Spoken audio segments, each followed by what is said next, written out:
Every modern home has a TV. We're building houses every day, adding more tech into our space. What if you wanted to have a balanced, clean look like this? Well, there's a lot of thought that goes into it. You might want to think about what studs you want to mount it on, how high you're going to be mounting the TV, what ports you're going to have available to you to create a balanced space for you and your loved ones to hang out in. Today, Bruce and I are going to show you our wall mounting solution to run the HDMI and USB ports from your TV down to the bottom of your wall. So, stick around.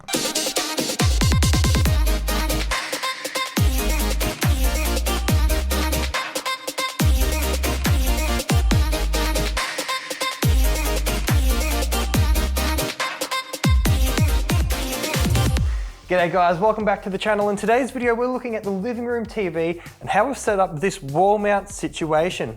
We've got down here a ball from Bruce, there you go, happy ball. We've got USB and HDMI wall mounted as well as standard power.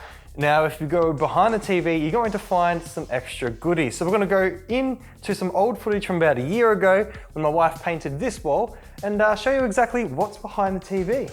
So here we have our wall with no TV mounted.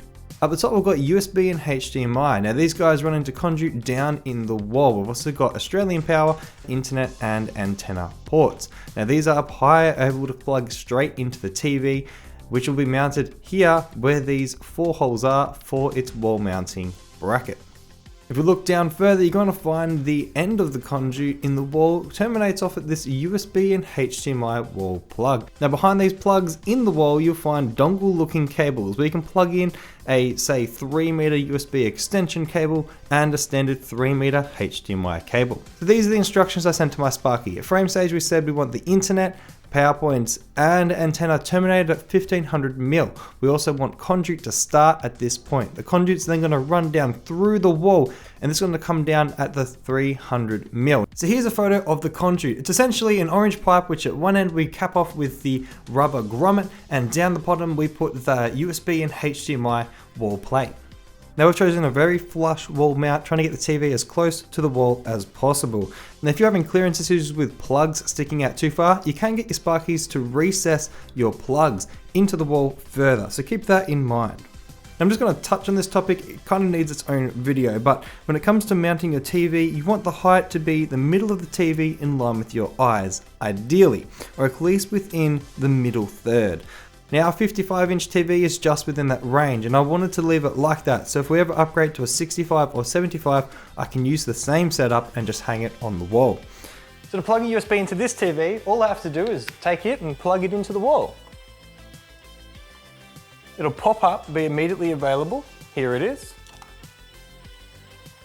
Select it and it's just that simple. I can choose the video off of the USB key. And there we go, we've got one of my YouTube videos playing now. And this is what it's all about, making your life more clutter-free. We've got minimal objects down here, a nice clean look for the TV, but most importantly, usability. It's functional, you can access everything. It's not like you're going without limits, you're trying to come in here and plug a USB behind the TV, which is incredibly hard given it's like not even the thickness of my hand to get down here. So you need to think about these things when designing a living room.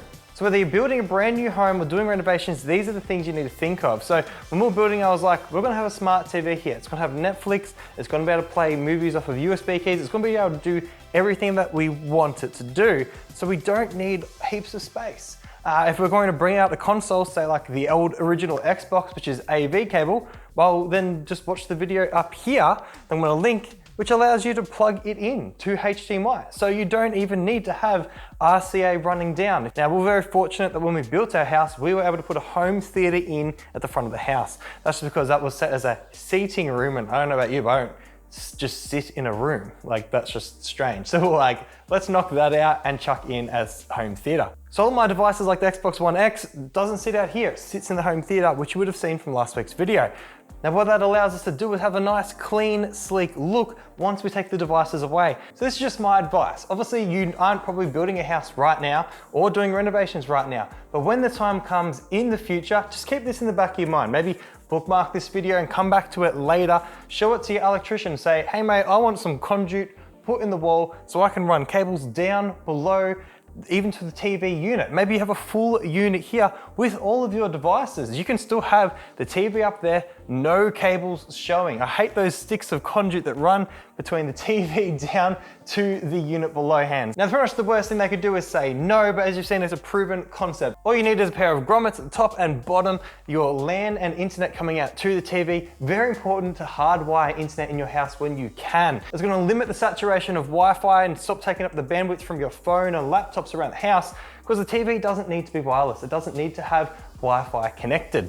So it's gonna be more reliable when you're streaming 4K Netflix and many other things in your house. And when you're done, well, simple as that. The TV turns off, it floats back into the wall. You can unplug any devices that you had plugged in and good to go. That's it for today, guys. Make sure you hit subscribe so you can watch new videos coming out every week from Bruce and I. And look at this guy's dirty nose. He's been outside digging somewhere and he's been told off for it. I don't even know where the hole is, but look at him. He's amped. Remember to click the little eye in the top corner to plug in old RCA cables into HDMI. You can use that with your TV now or a projector, something right now that you've got in your home, and then come time to get a TV, well, then you can plug it in at that point. There's gonna be videos coming up here and here, recommended for you from us. We would love if you could click them. Drop a comment below if you've got a question from today's video. Make sure you give this video a thumbs up if you liked it, and we'll catch you around. He is such a cuddly dude. Big German Shepherds are pretty much teddy bears when they're home alone. Just cuddle up and they get bully rubs. Look at him go. The downside is you get covered in fluff.